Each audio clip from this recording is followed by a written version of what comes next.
Welcome to Season 6 of the Up To podcast. 9 years ago, Up To was formed as a live event series showcasing leaders who are as humble as they are successful. The humility piece is extremely important as we identify leaders who can inspire others. We try to focus our interviews on the non-business aspects of their lives, and in doing so, we have found there is a real thirst to explore their hearts and minds in atypical ways. Our host, as always, is the founder and creator of Up To, Adam Kaufman. And on this episode, we are joined by our special guest, Lieutenant General Laura Lenderman. We'll be right back.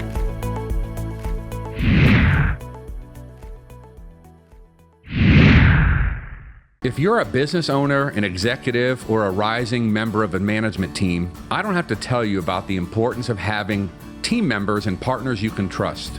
A firm that I've worked with for years and have trusted myself to refer my colleagues to is VividFront, an award-winning digital marketing, branding, and website development firm based in Cleveland, Ohio, but with clients all over America. VividFront's focus is on scaling brands digitally. They create holistic, return on investment centric strategies and solutions for middle market companies who want to grow.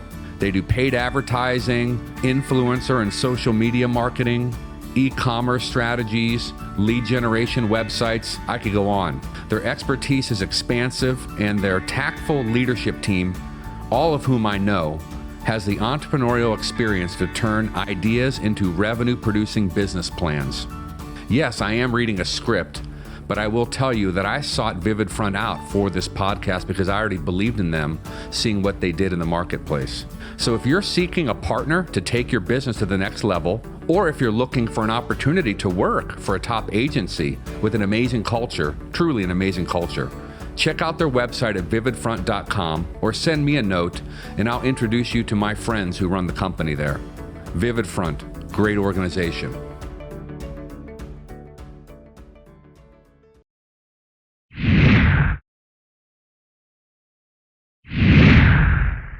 Our guest today is a 3-star general in the United States Air Force. She is the Deputy Commander, U.S. Air Forces, and also serves as the Deputy Theater Air Component Commander for the U.S. Indo-Pacific Command. For perspective, this command is responsible for Air Force activities spread over half the globe. Wow. She graduated from Duke University through the ROTC program and has also been a fellow at Harvard University. She has commanded a wing in Southwest Asia, managed essentially an entire city at one of the Defense Department's largest bases in San Antonio, and has flown thousands of hours in both times of war and peace. She has served on the Joint Chiefs of Staff at the Pentagon, and she was also our class president at Washington Irving Middle School in Springfield, Virginia. That should be number 1 on her LinkedIn profile. Serving our country for more than 30 years and currently, she and her husband, also an Air Force colonel and now flying in the private sector, today's guest has truly lived out the life of a servant leader. Stationed at Joint Base Pearl Harbor, but with us today in studio, we are so thrilled to have with us today Lieutenant General Laura Lenderman. Welcome. Hi, Adam. So glad you are with us in person. I am so happy to be here. Well, what have you been up to? Wow. Just why I'm here today, actually, it worked out because I'm here for a 3-star course. As you and I talked about, I was recently promoted to 3 stars. Congratulations. In the Air Force. Thank you. Thanks. And the Air Force does all the military, but the Air Force in particular, they do a great job of making sure that we're prepared for that next rank. And so this is a course that they developed for new 3 stars. So I got to be with all my peers and both military and civilian equivalents over in Crystal City near the Pentagon. So you flew from Hawaii to do a week-long training with, yes. I love peer networks. I tell people at every level, whether it's 12-year-old boys deciding which music is cool, they listen to each other. Or 45-year-old entrepreneurs, they can relate to each other. Alcoholics around the AA circle, they respect each other. So you have a peer group with new 3-star generals. I didn't know that. Yes, and to your point, you are so good at connecting folks. So to your point about peer groups, thank you. You've introduced me to some wonderful people that I would not have met that are, in the private sector, I'd say peer group. But yes, so being with people that I've grown up with, some I've known my entire career, and then some I've met just as we've gotten older.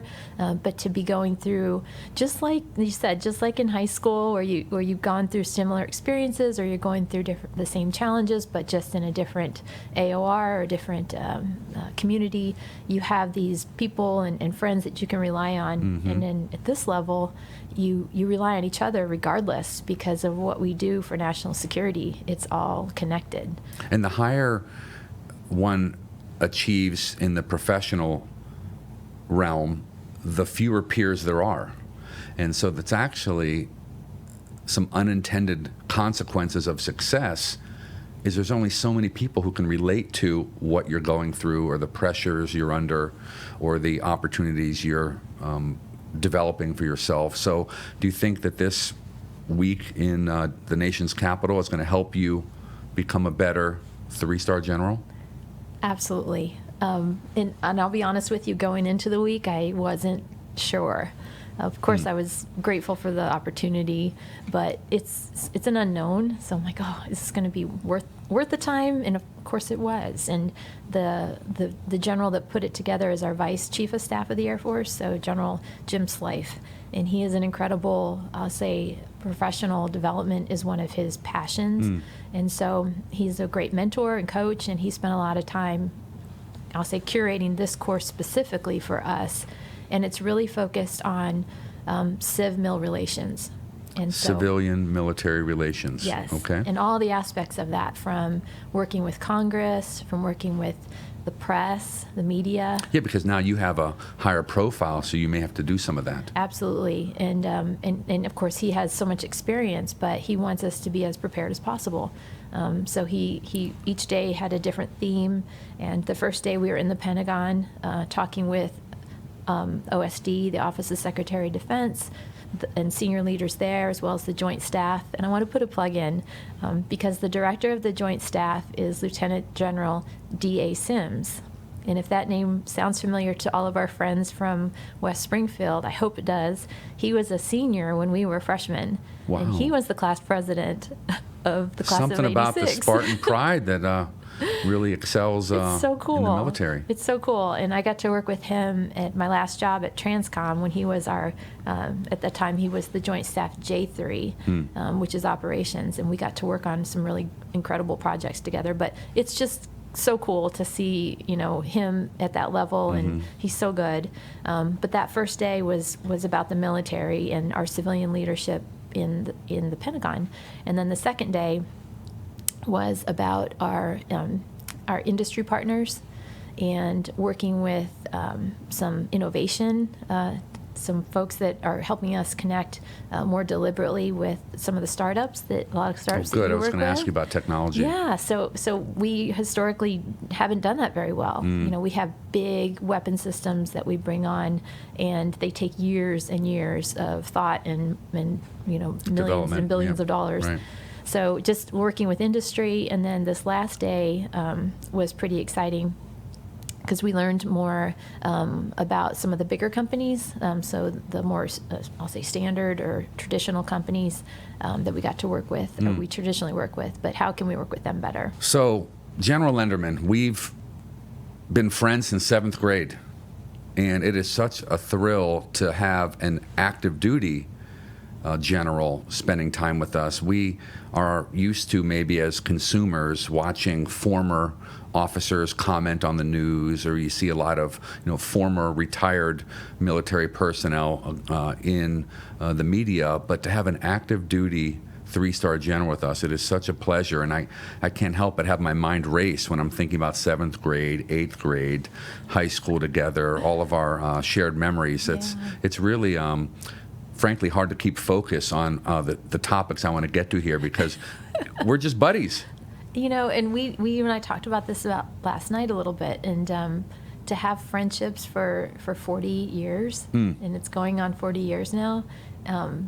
First of all, in any career field, that's amazing, but especially in Northern Virginia, that's pretty transient. Right. And then the careers that we've chosen. We're in totally different walks of life, right? Professionally. And where your life has gone and where mine has gone too. It's just, I was telling you and some others last night that you're the foundation, you're home, and to have that is so incredibly special in the job that I've chosen. Awesome. To have someplace to come home to. Right. Well, I feel the same way. Now, the last time you were on our program, it was several years ago. It was at the very beginning of the COVID crisis.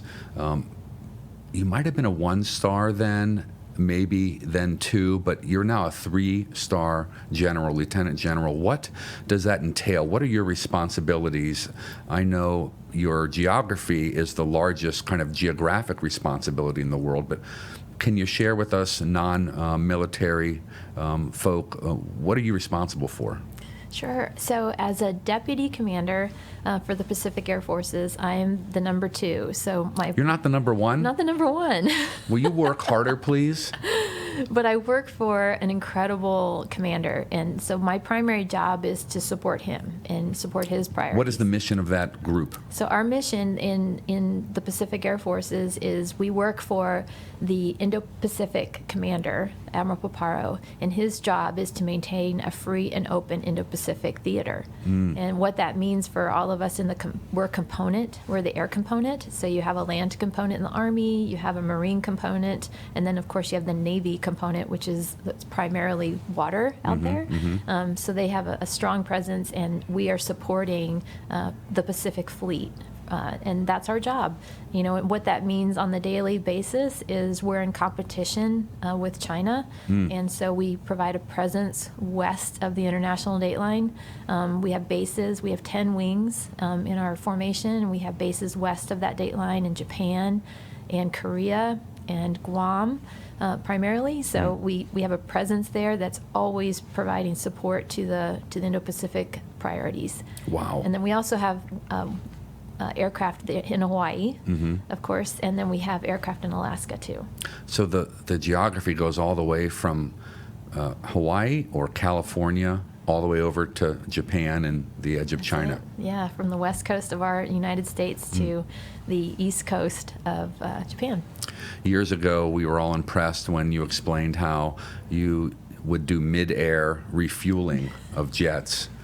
Now it's a different type of impressive work that you do. Do you miss the action of being in the air? I know it's a different role you're playing now. I know you did fly recently, but you don't do that as regularly. Right. Do you miss that at all? I liken it a little bit. I had the world's most requested heart surgeon on this program a while back, and as he rose up, he was with more administrative responsibilities, doing less surgery. So it kind of reminds me of that. Like, you miss that action a little bit?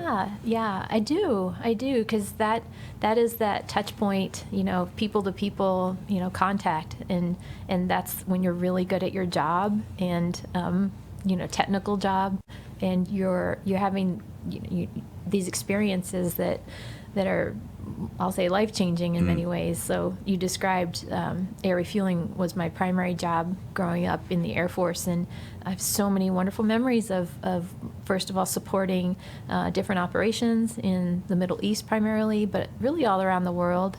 But it comes down to the people that you're serving with and working with and supporting. And we could go into all kinds of stories about the operations that we've supported, but it really comes down to the men and women that I serve with that make it so special. Well, in most lines of work, it comes down to the people. And so it's neat to hear you say that even in your line of work. Many stories you have. What's one story that comes to mind that really maybe resonates today, or it exemplifies the people side of it? So probably can I tell two? You can say whatever you want, General. All right. So the one that stands out to me is, first of all, my husband and I, we and our squadron, we were deployed to Saudi Arabia, Prince Sultan Air Base, and on 9/11. And so to be there, deployed in that part of the world when something happened so dramatic and life-changing and national security risk at the time in our homeland. That was profound, and to be surrounded with people that we trust, and it's like, okay, let's go. Wow. You're there, and you're already motivated, but you're even more motivated. And for us, A common cause. yeah, Right. yeah, and it just made it even more purposeful. And I'm not alone in that, of course. Our country changed, and many people after that felt that same way and still do. But for us as a family, that was changing for Dave and I, because he had planned to separate from the Air Force. And after 9/11, he said, no, I want to be all in. I want to be a part of this team. He was a pilot also. Yes, yeah. And so then fast forward a couple of years, and we went into Afghanistan, and then we're getting ready to go into Iraq. And Dave and I are once again back in Saudi Arabia on the eve of us beginning that operation. And again, with the same people, same squadron. So, and you, as Dave described it, you're preparing, you're training. It's like a sports team. You're preparing for the Super Bowl, and you're about ready to play, and you don't want to miss that. And I had somebody else recently who is now a civilian in my organization. He's a retired general officer, but he's a senior civilian, and he said almost the exact same thing. He continues to serve. He could do a lot of different things, and he could work for a lot of different companies and make more money. But what motivates him is this mission, and he doesn't want to miss being a part of what's happening in the Pacific right now. So he continues to serve. Well, it's a calling clearly for people like him or your husband Dave or like you to choose to continue, because you had some of that Super Bowl experience, maybe first Gulf War or second Gulf War, but then you continue to want to be in it. It's really impressive as civilians to watch people like you who continue to want to protect freedom and to put yourself in harm's way. I remember watching CNN's Wolf Blitzer interview you because you were flying missions over countries. You as the pilot, where women on the ground weren't even able to drive cars, and what a dichotomy. Things have changed over there for the better, but you have seen a lot. Yes, yeah, and back then I didn't know what I didn't know, so I grew up in a time in the Air Force where, especially my career field, I could see women be in leadership roles, and that became, well, of course I'll be a squadron commander, because I can see that person who looks like me, sounds like me. We'll say we're all different in terms of how we act, but I could see someone that I could aspire to be. And not every career field was like that. And it was really in my lifetime in the Air Force that all career fields have opened for women. And that's been a remarkable, amazing thing. So there's generations of women today that can see every opportunity, whether it's being a fighter pilot or being special operations, and that wasn't always the case. So to your point about where women and the opportunities in our service that are open or have opened, and now I look at at this level, and to be representing our country at this level in a part of the world where, again, they don't have as many women in senior level, in senior positions, is pretty remarkable. Like, I think I'm the first female in the job that I'm in. And I didn't know that. And we just celebrated Wow. 80 years. So we've been, Pacific Air Forces celebrated our 80th birthday last week. And I'm the first woman, so it's think 80 years. Think of the glass ceiling, so to speak, that you're breaking there. Did you ever envision getting this far? I mean, this program, the theme is leaders who are as humble as they are successful.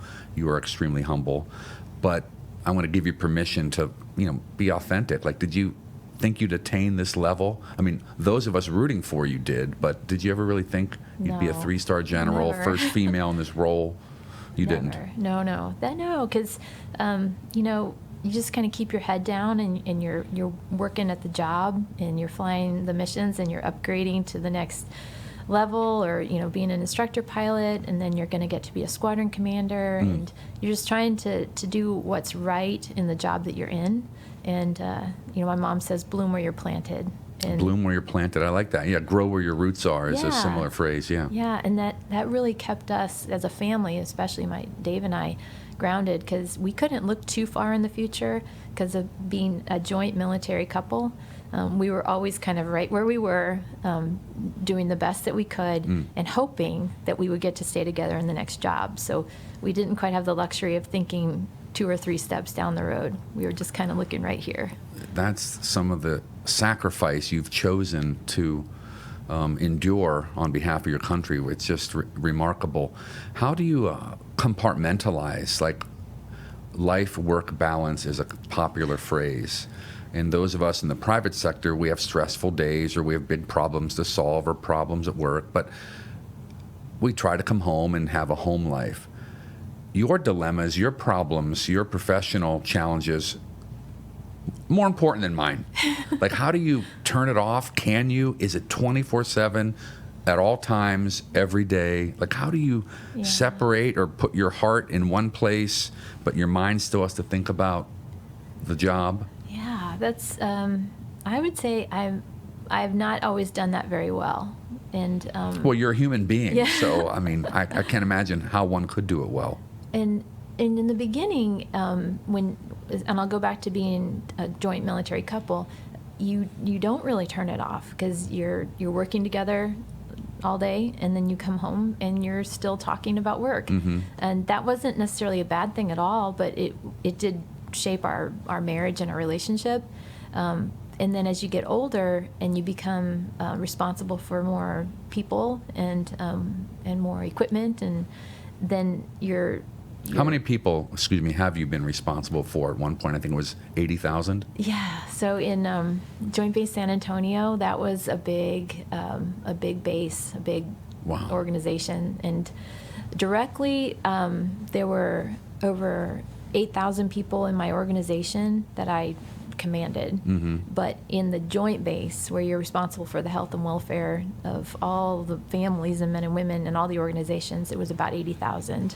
80,000. I mean, Yeah. did you ever like look in the mirror and think like, how did I get here? How am I the one doing this? Oh, I'm not gosh, yeah. equipped. I'm not worthy. There were certainly certain moments during that command that were very challenging and touch and go, and I had to ask literally looking in the mirror. I do remember that when we were facing a crisis in our dorms. We had a severe mold crisis, and I remember looking in the mirror thinking, okay, let's go. This is, if not me, then who? Yeah. And The buck stops here, so to speak. It did. And The mold stops here. The mold stopped. Well, unfortunately, we're still struggling with mold in our dorms across our services, but we have a lot of good people working on that particular challenge. How do you compartmentalize like the exterior factors in your task? For instance, I know this new change in command, this promotion for you, was held up in the United States Senate for reasons that had nothing to do with your work, or the senators didn't even know you personally, but for other kind of political tradesmanship, they were holding back all these promotions for months. But you still have to continue with your duties and your important task at hand. Like, how do you tune that out? You must be extremely well disciplined mentally, which is hard to be. That's a great observation, and that kind of goes back to what we were talking about, the course that I was just in, where we work for our civilian leadership, and you're nonpartisan, so you have to be very cognizant of that. And in my case, it was easier, I think, because I'm not in D.C. I was in Illinois, and Southern Illinois in particular, and we were working on. While that was happening, that's when October 7th happened, and with the attack on Israel. And so I had a mission. Our team had a mission, and it was super easy to focus on the task at hand. That's good. And not think about the delay. In fact, I was grateful that I was still there, and not kind of like going back to missing the Super Bowl. Like, I didn't want to not be a part of this important time in our history. And that particular issue continues. The problems in my homeland, Lebanon, Israel, etc. Yes. You finally the Senate acted. You got your change in command. Yeah. You left Illinois, and now you're in the Asia. So did your work change at that point? Like that project goes on without you a little bit. It does, and that's kind of another interesting aspect of the military. It's a wonderful thing, and it's also a little bit sad because life goes on without you. Right. You can't see It's the finish humbling. line sometimes of some of these pursuits. Yeah, yes. And so I did changeover with my actually really good friend that I went to college with. Okay. And so that was kind of neat. He's from Maryland, and Dan Tully is his name, and we have known each other for 20, 30 years. And so that was really neat to turn over that special group of people that I love so much there in Illinois. Some sensitive work. Yeah, the joints or the Transcom J3 and Air Mobility Command, and give it to a good friend who was taking good care of it and doing really great. Well, I remember we visited you one time at that base, and everywhere we walked, everyone's saluting you or like moving aside to like let you by, and me because I was a guest. How do you remain humble in like a context like that where pretty much everyone does whatever you say because of the chain of command ethos? Like how do you keep being who you are in spite of all of this obedience? I think It could get to somebody's head, I think. well, you're right. I think you're right, and I think for me, one of the challenges of my career, the way it's unfolded, is I'm always seem to be going into a new job that I haven't had much experience in that particular job, and that keeps me really humble. I guess so. You're still learning So, something. Exactly. I'm learning something every day, and so I never feel like, oh, I got this. The one time I remember feeling that way, and it didn't really feel completely that way, but when I was at Altus, Oklahoma, flying the KC-135 at the schoolhouse. So I was teaching other people how to fly the 135. Okay. What is the KC-135 for It's us? the air refueling. Okay, the big aircraft. tanker. Yes, from circa 1960s, but we put a lot of good equipment, and it's still flying pretty great. But it's an older aircraft in terms of just the longevity it's been in our service. But so it's not fly by wire. You're hand flying it, and it's not easy to fly in the crosswinds of Oklahoma. Wow. And so to learn to fly that plane very well and to teach other people how to fly it, that's when I felt like, okay, I feel good. Like I've got this. You're comfortable. This moment in time, and of course it didn't last because you get a next assignment, and then you come back and do something new. So I think that's probably what's if, as you phrased it, kept me humble, is the Air Force has been challenging me over my whole career, and each time I get to learn from the very best.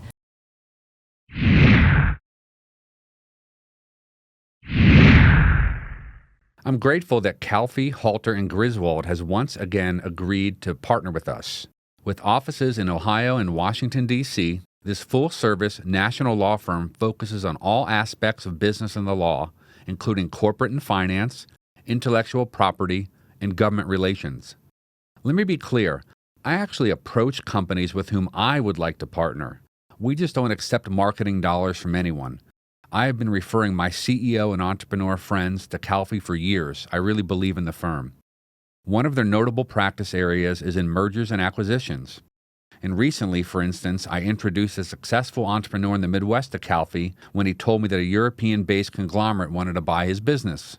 Calfee works with large corporations as well as privately held companies throughout the U.S. and Canada and in Europe and Asia too. So whether it's selling your own business or the more routine needs of creating your first will or anything in between, this firm can really do it all in terms of legal needs. Once again, the firm is Calfee, Halter, and Griswold, and you can find them at calfee.com or on the Up2 Foundation website.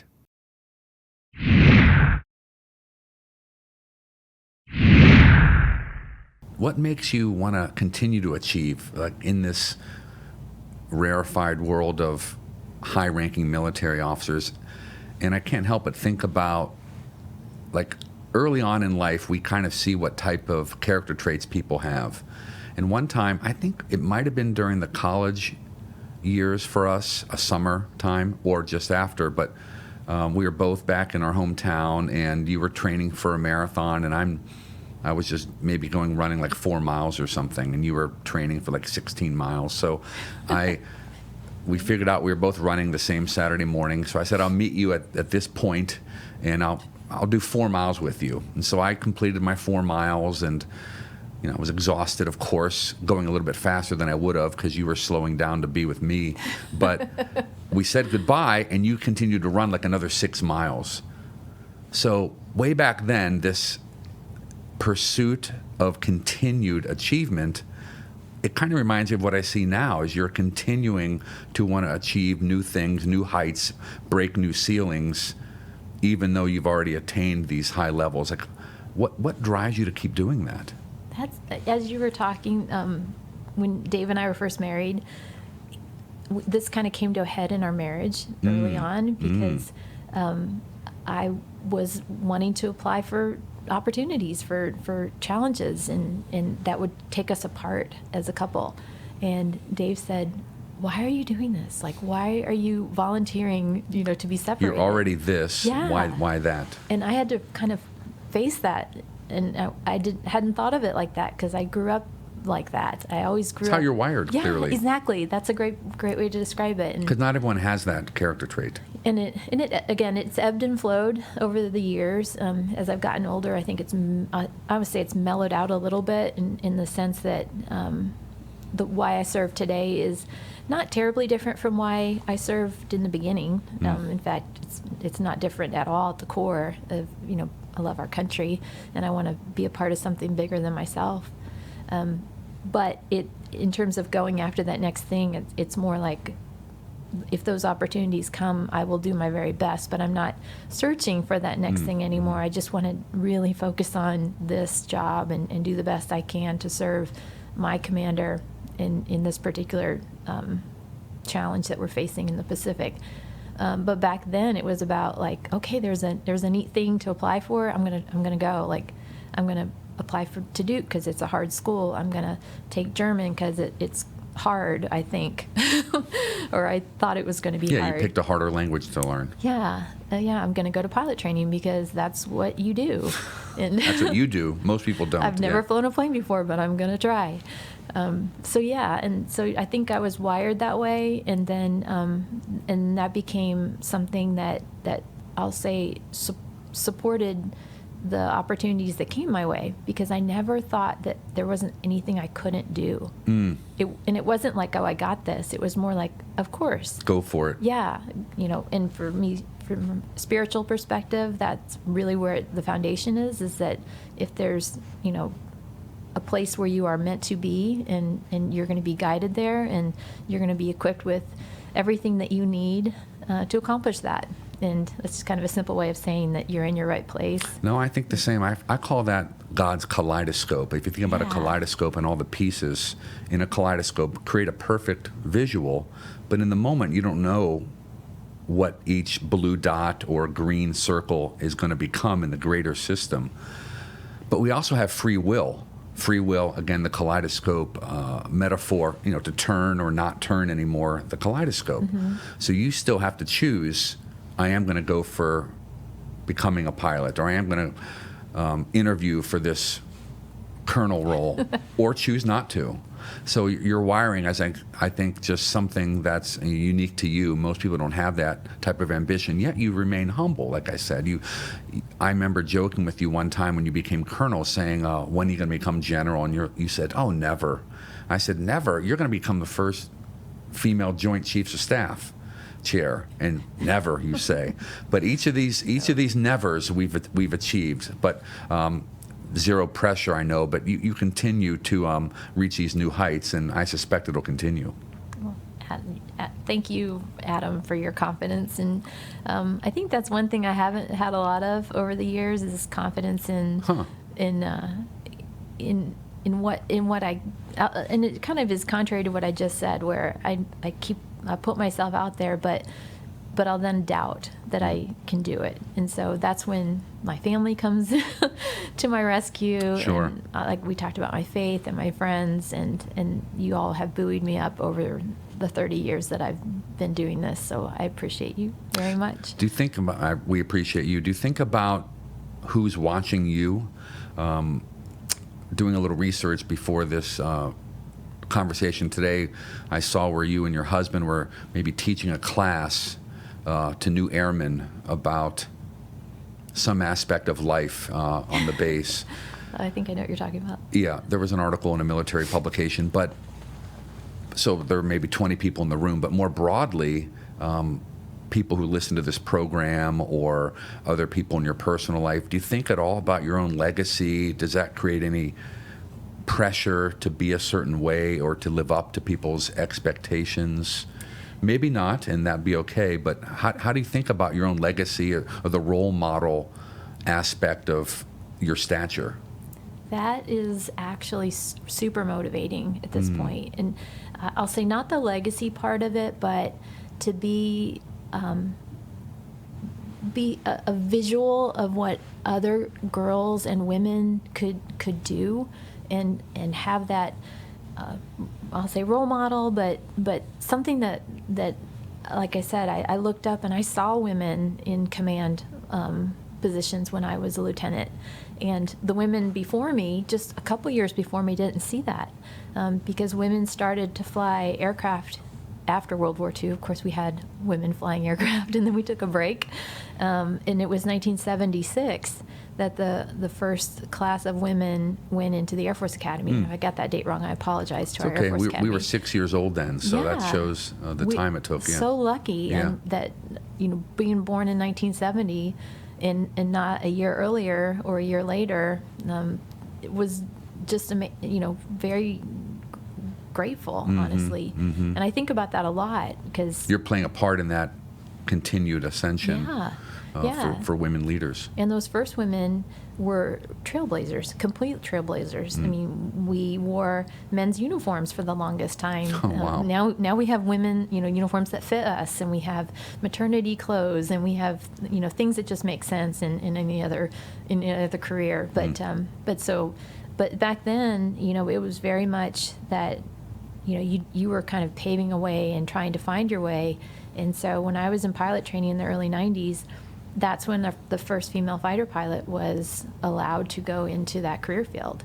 And she became one of my good friends towards the end of her career, and we got to serve together in Texas. And I think about what she did and so many other women, and that's why I serve today. It's the mission that's motivating, but it's the people. And I'll say especially the young girls and the young women around me that I hopefully can help and help them achieve their dreams. You mentioned that you're in the nation's capital right now. You were doing some training with civilian and military peers. Part of what you just said reminds me, last night somebody said to me, Laura, General Lenderman should be out front. Like, you are the ultimate poster child for the U.S. military in the private sector or for recruiting.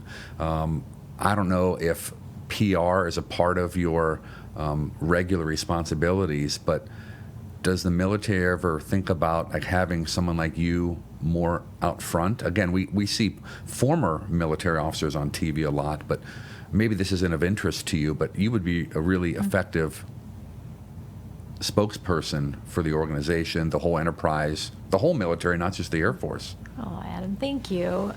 That's a huge compliment. I don't know if it deliberately we think like that. What we try to do is have visual representation of society when we can.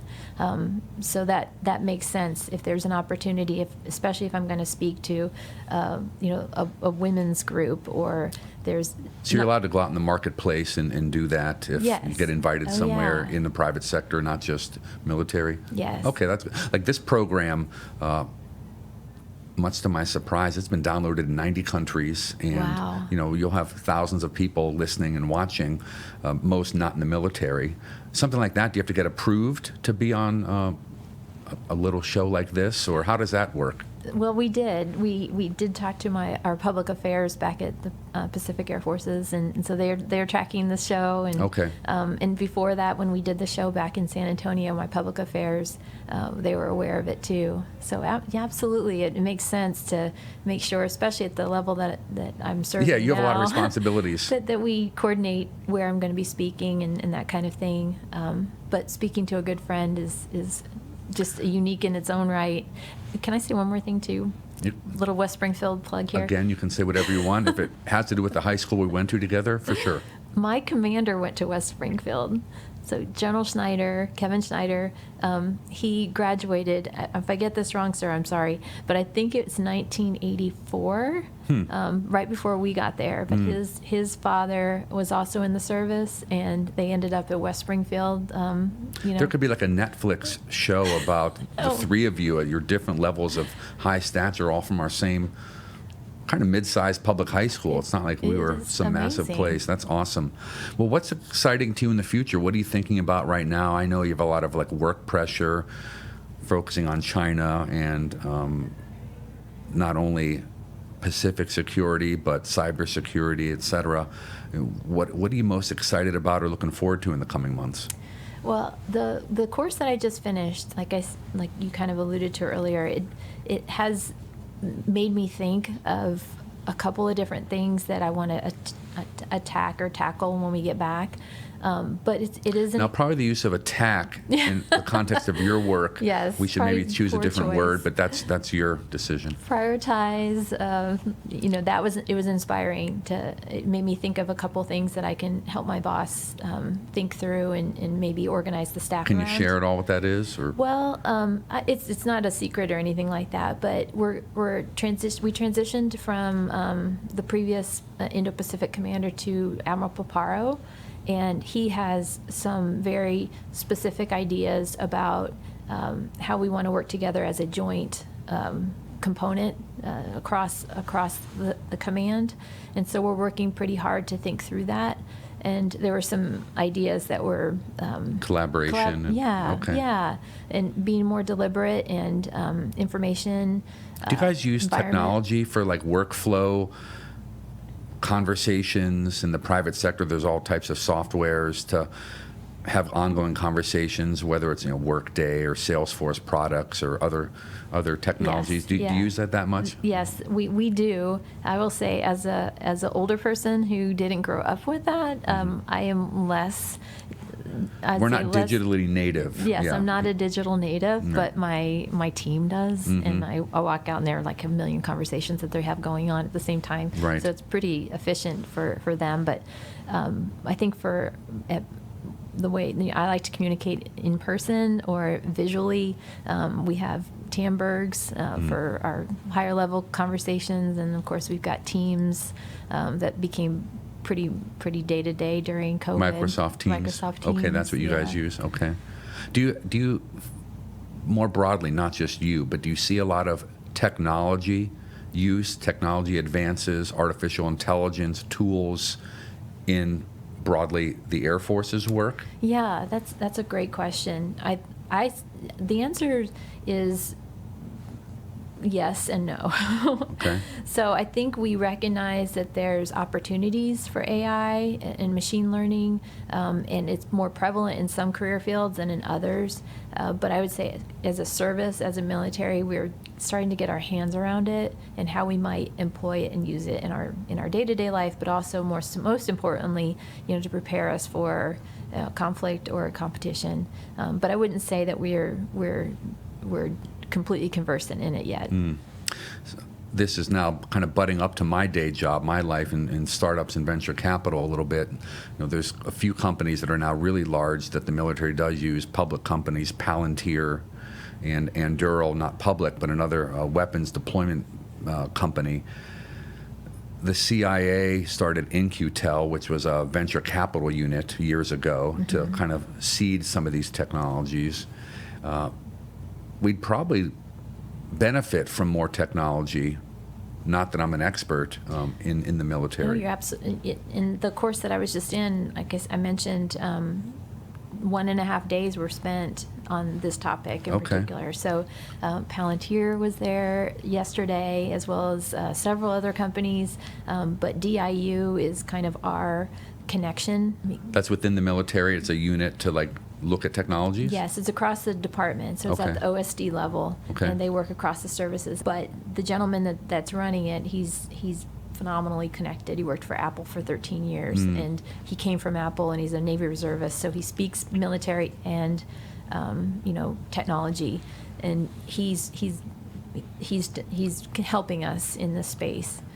So we're getting better. Well, I enjoyed introducing you to one of my good friends who taught me that the U.S. government is the biggest customer in the world. Yeah, we're big. You met Reba last night, so I know there's a lot of technologies, but they have to be proven. We can't make mistakes with getting the military involved too quickly in a new technology, but there's a lot of technologies out there that I'm sure would love to work to help you achieve all of your missions. Absolutely. Yeah, and we're definitely focused. I mean, we're in the Pacific specifically. We're very cognizant of the time frame and the time that we have to bring on new technology, and we don't have a lot of time to. We're of course waiting and working for those longer term weapon systems that were coming online, but we really do need to look asymmetrically at what's available right now and what can we, I'll say, quote, buy off the shelf and employ in a meaningful way. Well, I'm cognizant of time as well, and it's just shocking that our time is just about wrapped up here today. It really? Oh, it's my unbelievable. Gosh. I mean, we could do a whole series together, but as a wrap up, how do you think about your future beyond the military? Like, we're not as young as we used to be. I when we were know. walking, I think about this for myself. Yeah. When I turned 40, I had a major health scare. Now I'm past 50 and 53 years old. Like, I guess it's human nature to start thinking about how do I want to spend my time? Where do I want to be spending that time? With whom do I want to be spending it? Are you even able to think about those things in an environment in which you work? I do. And, Adam, I had forgotten about that health scare until just now. So thank you I'm so grateful that thank God, you are here and you are healthy. I'm more grateful than you realize to be sitting here with you. Yeah, having a blood clot after a marathon was no walk in the park, so to speak. Yeah. Well, and one of my dear friends at home, he just went through that this past week while I was here. Whoa. So thank you grateful for both of you. Right. Your health. Thanks. So, but to your point, yes, I think about it, especially, at this level, there may not be opportunities because you're at nearly the peak, literally the peak of your line of work. Yeah. So I think you and I talked about this a little bit, that the jobs that I could go into, there's not that many, and so you start to think about, first of all, keeping your head, I'll say, down in the sense, not literally down, but focus on focus on right now and do this job the best we can. But Dave and I do think about where do we want to land and where do we want to spend our time and who do we want to spend it with. Right.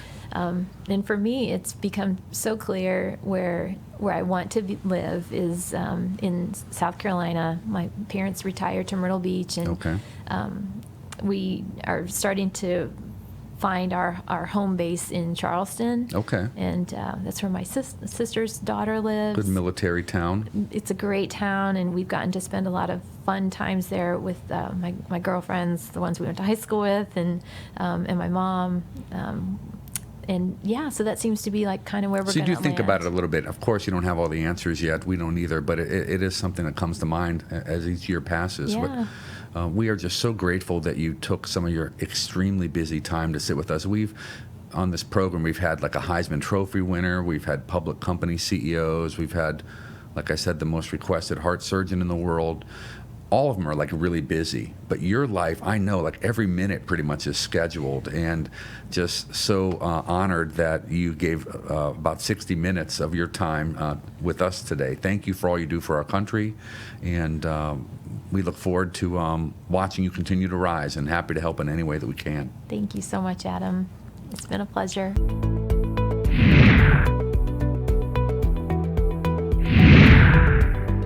Thank you for listening to the Up To podcast. We aim to showcase super achievers who remain humble in the hope that their stories will inspire others to remain humble throughout life's journey. For feedback, guest suggestions, or any other inquiries, you can email Adam Kaufman directly at adam@up2foundation.org. That's adam@up2foundation.org. A special thanks to our longtime sponsors, VividFront and Calfee.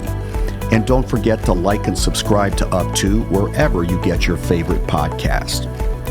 BLC Digital Strategies proudly produces the Up To podcast, located right outside the nation's capital in McLean, Virginia. Visit blcdigitalstrat.com for all of your podcasting needs. We'll see you next time.